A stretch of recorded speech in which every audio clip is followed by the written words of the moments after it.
आज माहौल बहुत ज्यादा खराब है। न्यायालय की आंख पे पट्टी बंधी है और कोर्ट तो कानून से, संविधान से चलती है और एविडेंस से चलती है, लेकिन अब तो आस्था से भी चलने लगी है। सुप्रीम कोर्ट तक भी, नीचे तो छोड़ो, सुप्रीम कोर्ट तक आस्था से चलने लगी है। किस मानसिकता से जजमेंट लिखी जा रही है, ऐसा लग रहा है लिख कोई और रहा हो और साइन कोई और कर रहा हो। अब आस्था से अगर कोर्ट चलेंगी तो न्याय मिलेगा क्या? छोटे छोटे लालच में हम बिक रहे हैं। एक समय जब भारत गरीब था, गरीब भारत में शिक्षा मुफ्त थी, फ्री में थोड़े थोड़े पैसे में लोग पढ़ जाया करते थे। और जब भारत अमीर हो गया, 5 ट्रिलियन की इकोनॉमी बन गया, तो हालात ये है कि पैसा ही नहीं है पढ़ाई के लिए। एक तरफ तो शिक्षा महंगी करके शिक्षा आपसे छीन ली। मनुस्मृति की जरूरत नहीं है कि भाई मनुस्मृति लागू करो, इनके पढ़ाई लिखाई पे फिर से बंदिश लगाओ। इन्हें सवाल करने वाले लोग पसंद नहीं है। तो पहले तो मनुस्मृति की वजह से नहीं पढ़ पाए, लेकिन आज तो मनुस्मृति की जरूरत ही नहीं है। पढ़ाई को इतना महंगा कर दो, अपने आप ही छोड़ दे। ना रोजगार की बात कर रही है, और जो हमारा रिजर्वेशन धीरे धीरे खत्म हो रहा है उसकी बात नहीं कर रही है। सबसे पहले तो मैं बधाई दूंगा संजीव जी को इंडियन दलित फोरम बनाने के लिए, क्योंकि हमारे पास संगठन तो लाखों में है पूरे देश के अंदर, लेकिन लीगल फील्ड में काम करने के लिए अगर हमें कोई अच्छे वकील की ज़रूरत पड़ जाए, कोई पब्लिक इंटरेस्ट लिटिगेशन डालनी है या सोशल इशू पे हमें कोई पिटीशन डालनी है, तो हमें ढूंढना पड़ेगा, कोई आदमी मिलेगा नहीं आसानी से। और ऐसे में अपनी बची हुई नौकरी को छोड़ के समाज के लिए छोड़ के आना, ये तो बिरले लोग ही काम कर सकते हैं, ये हर किसी की बस की बात नहीं है।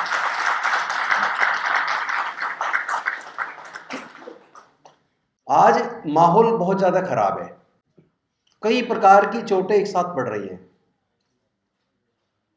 क्योंकि इधर नवल साहब बैठे हैं, संजीव जी हैं, दिवाकर जी हैं, बाकी साथी साथ और सामने भी सब अनुभवी लोग बैठे हैं। मैंने इस बात का काफ़ी बारीकी से परीक्षण किया कि जो हमारे लोग इंजीनियर्स बने, डॉक्टर्स बने, प्रोफेसर्स बने, साइंटिस्ट बने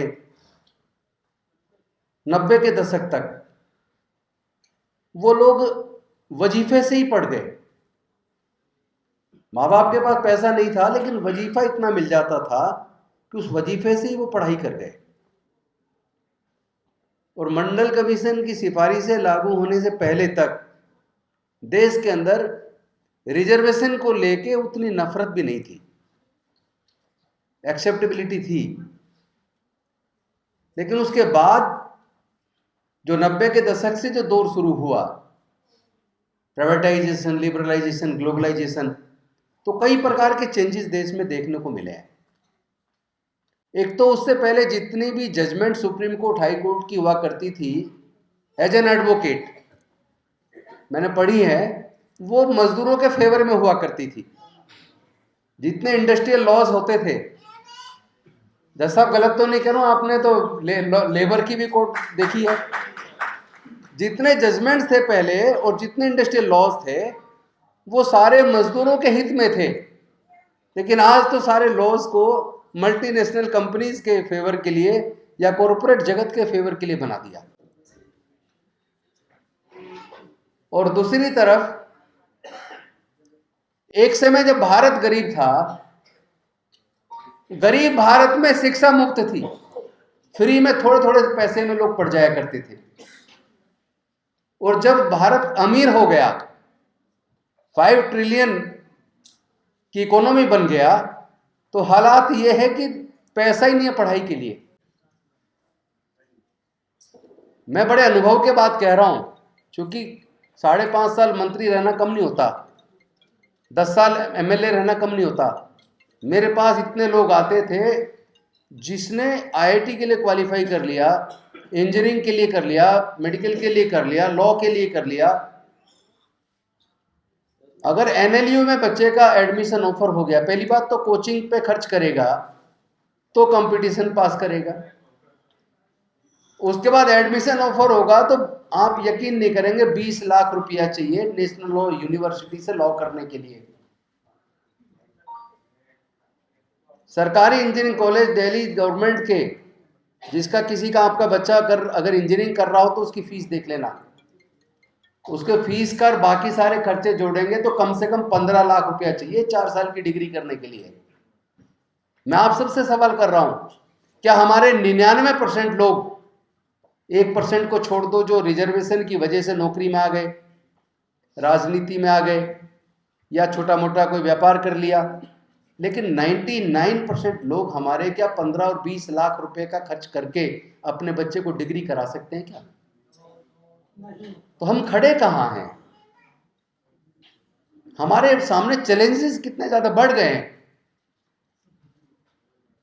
मैं अक्सर उदाहरण देता हूं, अपने बीपी निगम जी पीछे बैठे हैं, मिशन जय भीम के राष्ट्रीय अध्यक्ष हैं। दिल्ली सरकार से डीटीसी से चीफ जनरल मैनेजर रिटायर हुए हैं। 78 में उन्होंने दिल्ली कॉलेज ऑफ इंजीनियरिंग में एडमिशन लिया।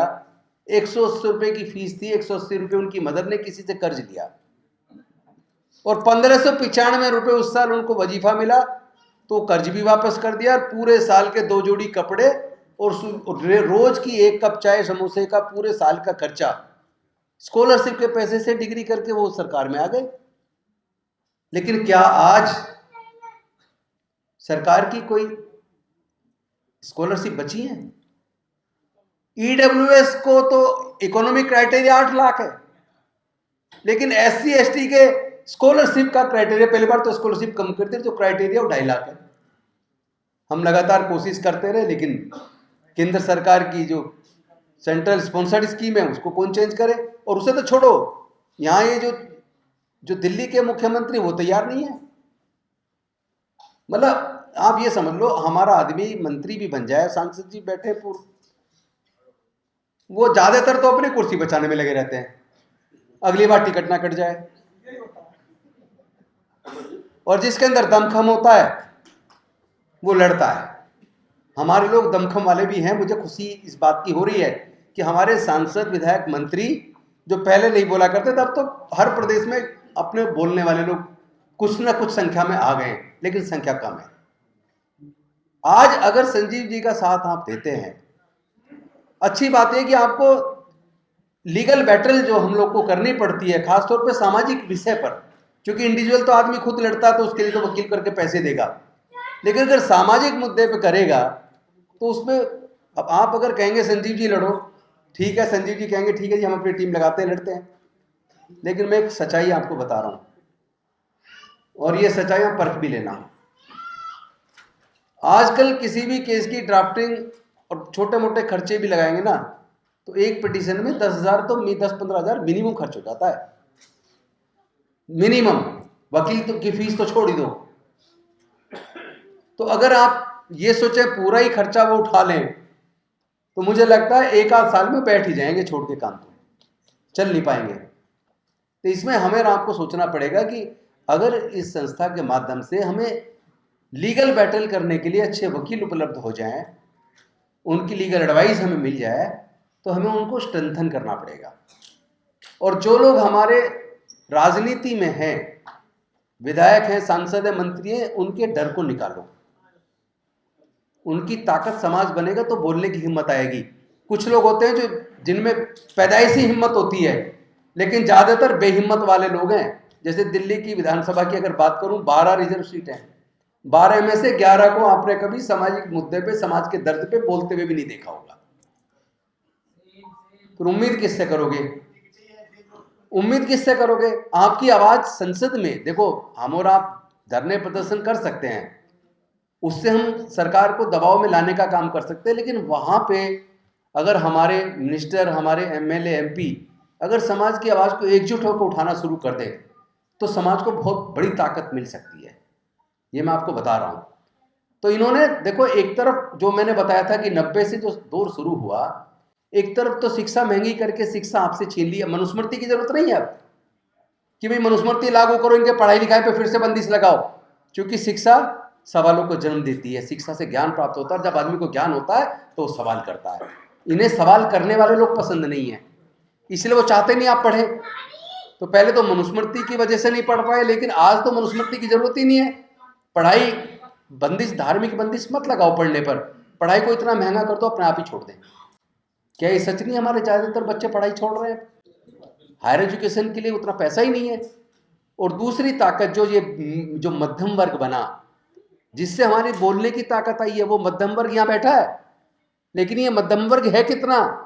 ज़्यादा से ज़्यादा पूरे देश में अगर अनुसूचित जाति जनजाति की बात करोगे तो मध्यम वर्ग हमारी जाति की टोटल संख्या का अगर परसेंटेज निकालोगे तो ज़्यादा से ज़्यादा 5% निकलेंगे। 95% तो बिल्कुल गरीब है, गरीबी की रेखा से नीचे है। यही मध्यम वर्ग जो बना है सरकारी नौकरियों से बना है। हमारे कोई व्यापार नहीं चल रहे थे, कोई किसी के प्रॉपर्टी नहीं थी, कोई खेत की जमीन हमारे पास नहीं थी, नेचुरल रिसोर्सेज में कोई हिस्सेदारी नहीं थी। हमें तो जो मिला, हमारे लोग सरकारी नौकरी में आए, रिजर्वेशन से पढ़ के आ गया है, नौकरी में आए तो थोड़ा थोड़ा पैसा आया तो अपने परिवारों को पीछे, गांव वालों को भी ला के शहरों में, जैसे हमारे फादर अपने पूरा गांव से 25-30 घर यहाँ के बस गए दिल्ली में। ऐसी मुझे लगता सबकी कहानी है। जो दिल्ली में आया वो पीछे से अपने गांव से दो चार का सहारा दे के शहरों के अंदर लेके आया। इस तरीके से एक मध्यम वर्ग बना, और मध्यम वर्ग के घर में जब पैसा आना शुरू हुआ, बच्चे पढ़ने लगे, तो एक बोलने की ताकत पैदा हो गई। और ये जो सामाजिक संगठन जो बने, उनको चंदा, बिना चंदे तो चलते नहीं है, तो चंदा वो मध्यम वर्ग बेचारा 5% है सिर्फ टोटल 100 में से, वो दे के हमारे इन संस्थाओं को चला रहा है। और आज दुख की बात यह कि वो 5% खत्म हो गया, चूंकि अब इन्होंने पब्लिक सेक्टर अंडरटेकिंग्स तो ज़्यादातर बेच दी और सरकारी नौकरी भी धीरे धीरे इन्होंने कम कर दी। 50% सीटें खाली हैं। मेरे पास 7-8 विभाग रहे, मिनिमम 32% स्टाफ था और मैक्सिमम 62%, यानी एवरेज 45 से 50% स्टाफ से सारे विभाग देश के चल रहे हैं। और उसमें भी आधे लोग कॉन्ट्रैक्ट पे नौकरी कर रहे हैं, और कॉन्ट्रैक्ट के तहत आप समझ सकते हो आउटसोर्स जो 4th क्लास एम्प्लॉयमेंट को बैन किया 5th पे कमीशन में, उसमें तो पहले चपड़ासी ज़्यादा लगते थे, हमारे चपड़ासी लग गए, सफाई कर्मचारी लग गए, और छोटा मोटा पानी पिलाने वाले लग गए। वो सब सिस्टम खत्म, आउटसोर्स है, ठेकेदार के थ्रू लगते हैं और उसकी 40% तनख्वाह ठेकेदार खा जाता है। तो यानी हमारा जो जिस रास्ते से हम आगे बढ़े थे वो रास्ता लगभग बंद हो रहा है। चैलेंजेस बड़े हैं, और ऊपर से जब आदमी चारों तरफ से हार थक जाता तो कहता है मैं कोर्ट जाऊंगा। कोर्ट में क्या हो रहा है? कोर्ट पहले कहते थे ना कि न्यायालय की आंख पे पट्टी बंधी है, और कोर्ट तो कानून से, संविधान से चलती है और एविडेंस से चलती है। लेकिन अब तो आस्था से भी चलने लगी है, सुप्रीम कोर्ट तक भी, नीचे तो छोड़ो, सुप्रीम कोर्ट तक आस्था से चलने लगी है। अब तो जजमेंट को जब मैं पढ़ता हूँ एक वकील के तरीके से, जब मैं किसी सुप्रीम कोर्ट की जजमेंट को, मेरी आदत भी है थोड़ी पढ़ने की, कोई भी जजमेंट आते हैं, जैसे ये अभी 1 अगस्त 2024 को जो जजमेंट आया सब क्लासिफिकेशन का, तो जजमेंट पढ़ के पता लगता है किस मानसिकता से जजमेंट लिखी जा रही है। ऐसा लग रहा है लिख कोई और रहा हो और साइन कोई और कर रहा हो।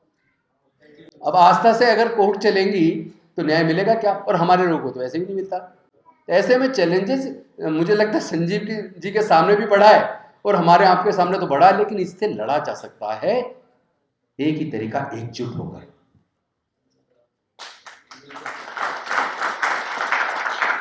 छोटे छोटे लालच में हम बिक रहे हैं। हमें इस बात का भी एहसास नहीं है कि ये जो वोट का अधिकार डॉक्टर बाबा साहब अम्बेडकर ने कितने मुश्किल से दिलाया। 1000-2000 रुपए में, शराब की बोतल में, 5 किलो राशन में, और कभी ये बिजली हाफ पानी माफ। अरे इसमें होगा क्या भाई? रोजगार की बात तो कोई सरकार कर ही नहीं रही है, ना रोजगार की बात कर रही है, और जो हमारा रिजर्वेशन धीरे धीरे खत्म हो रहा है उसकी बात नहीं कर रही है। और ये ईडब्ल्यूएस पे 8 लाख है, हमारा 2.5 लाख है, इस पे बात करो तो दर्द हो जाता है। मुझे लगता है कि इन सब मुद्दों पे लड़ने के लिए सामाजिक शक्ति की जरूरत है, और नेता को भी ताकत समाज से मिलती है। जिस नेता के पीछे समाज की ताकत नहीं होती वो कमजोर होता है, उसकी बोलने की ताकत बन नहीं पाती है। अगर मैं हमेशा से बोलता आया हूँ तो इसलिए बोलता आया हूँ कि बचपन से सोशल वर्क में हो तो समाज में कहीं ना कहीं लोग इज्जत करते हैं, सम्मान देते हैं, और हम भी समाज के लिए लड़ते हैं। तो समाज की वजह से हमारे अंदर बोलने की ताकत आई, इसीलिए तो गोल इस्तीफा देता है। हमें कहा कि भाई अब ऐसा आ गया, इससे या तो आप अपना मिशन चलाओ बुद्धिज्म का, अम्बेडकरवाद का, या फिर मंत्री रहो। मैंने कहा ठीक है, तो मैं मिशन चलाता हूँ। ये तो तय करना पड़ेगा आपको करना क्या है। जैसे उन्होंने रिजाइन कर दिया, हमारा तो अभी विधायक का टाइम बचा हुआ था 6 महीने, हमने रिजाइन कर दिया। हमें लगा कि जहाँ विचार ना मिले ऐसे लोगों के साथ नहीं रहना चाहिए। तो विचारधारा की तो सारी लड़ाई है देश में, और विचारधारा से अलग हटके हम कुछ हैं भी नहीं। हमें भी तय करना पड़ेगा। अंधविश्वास, पाखंडवाद हमारे पैरों में बेड़ियां हैं। अंधविश्वास, पाखंडवाद से कुछ मिलने वाला नहीं है। मेहनत करोगे तो आगे बढ़ोगे, और बच्चों को पढ़ाना जरूरी है। और पढ़ाई आजकल पैसे के अभाव में मुश्किल हो गई है, इसलिए चैलेंजेस ज़्यादा हैं। लेकिन हम एकजुट होकर अगर सरकारों पे दबाव बनाने में कामयाब होंगे तो जो छीना है उसको भी वापस पा सकते हैं। और बस अंत में, चूँकि अभी तो आज संस्था का यहाँ शुरुआत हुई है, तो हमारा मिशन जय भीम भी हम आपको कोऑपरेट करेंगे हर तरीके से, तन से, मन से, धन से, और हम लोग मिल के पूरे देश में हमें अपने ताकत का निर्माण करना है, क्योंकि ये ताकत सामाजिक ताकत ही बचा पाएगी। वरना तो आप मानो 70% वो छीन चुका जो बाबा साहेब ने दिया, और देने में 5 में से अपने 4 छोटे छोटे बच्चे खोए बाबा साहेब ने। जवान पत्नी को खोया तब कुछ हमें देकर गए, हम सारे मिलके उसे बचा के भी नहीं। नया तो जोड़ना अलग बात है कि कुछ नया और मिल जाए, हमें तो जो बाबा साहेब दे गए हम उसे भी बचा के नहीं रख पाए। 70% छिन गया, 30% बचा है। जिस हालात में हम टुकड़े टुकड़े में बटे हैं, जातियों में बटे हैं, शेड्यूल कास्ट ही आपस में जाति में बटा है, तो हम बटे रहेंगे तो ये 30% भी छिन जाने वाला है। फिर आपकी ये समझ लो दोबारा गुलामी लौट रही है। ये आपको तय करना है कि आप अपने बच्चों को फिर से गुलाम देखना चाहते हो। अगर नहीं देखना चाहते तो एकजुट समाज को तो एकजुट कर लो, और ये अपने बच्चों को ना कावड़ वावड़ लेने जाने से रोको भाई। हमारे लोग जा रहे हैं, कोई पूंजीपति का बच्चा नहीं जा रहा, किसी नेता का बच्चा नहीं जा रहा, किसी अफसर का बच्चा नहीं जा रहा, किसी पुजारी का बच्चा नहीं जा रहा, किसी अपर कास्ट का बच्चा नहीं जा रहा, हमारा बच्चा जा रहा। और जितने दंगे होते हैं आप चेक कर लो, मैंने पूरा सर्वे निकाल के देखा है, जितने लोग दंगों में जेल में गए या जितने मारे गए, सारे के सारे या तो अल्पसंख्यक या दलित या पिछड़ा या आदिवासी। स्वर्ण उसमें जाते नहीं, तो दंगा कराने वाला जेल नहीं जाता, और जिसका इस्तेमाल हो रहा है वो बच्चे हमारे और आपके। और अपने बच्चों को ऐसी जगह जाने से रोकिए, और कथावाचकों को सुनना बंद करो। संविधान पे चर्चा हो उसको सुनो, निश्चित तौर पर समाज का भला होगा। बहुत बहुत धन्यवाद। नमो बुद्धाय, जय भीम, जय भारत, जय संविधान। नेशनल दस्तक की आपसे गुजारिश है कि अगर इसको बचाना चाहते हैं तो नेशनल दस्तक को सब्सक्राइब करने के लिए रेड कलर के सब्सक्राइब बटन को दबाएं, फिर बेल आइकन की घंटी दबाएं। नेशनल दस्तक को बचाने के लिए बहुत जरूरी है कि हर खबर को शेयर करें, लाइक करें, कमेंट जरूर करें।